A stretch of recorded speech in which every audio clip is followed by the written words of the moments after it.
Zëvendës kryeministri dhe ministri I transportit Aleksandar Nikollowski është I kënaqur me punën e bërë për tejkalimin e problemeve me qëndrimin e shoferëve profesionistë të Maqedonisë në zonën Schengen dhe thekson se përmes procesit që shteti udhëheq vet përmes bisedimeve dypalshe tashmë po u lëshohen viza puna afatgjata.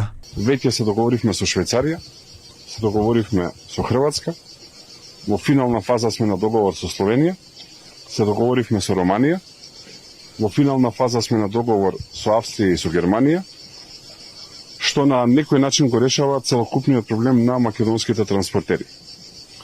Проблемот е преку издавање на долгорочни работни визи за нив кои што веќе почнаа да се издаваат. Ai theksoi se Maqedonia nuk është dhe nuk do të jetë pjesë e asnjë grupi të vendeve të rajonit dhe se procesin e udhëheq në mënyrë të pavarur, sepse siç tha, është keq përdorur nga disa vende të tjera, një pjesë për skenë dhe një pjesë për pikë politike.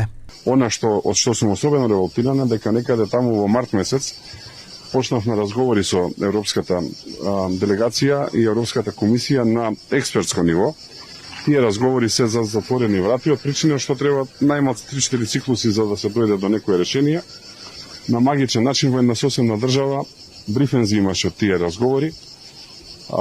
Излегуваа во јавност и се изгуби целата поента, што мислам дека е нешто што е недозволиво и затоа решивме ние да го водиме процесот сами. Për Greqinë dhe Bullgarinë, Nikollowski tha se tashmë funksionon, përkatësisht konsiderohen si zona ndërkufitare dhe aty fare nuk numërohen ditët e qëndrimit.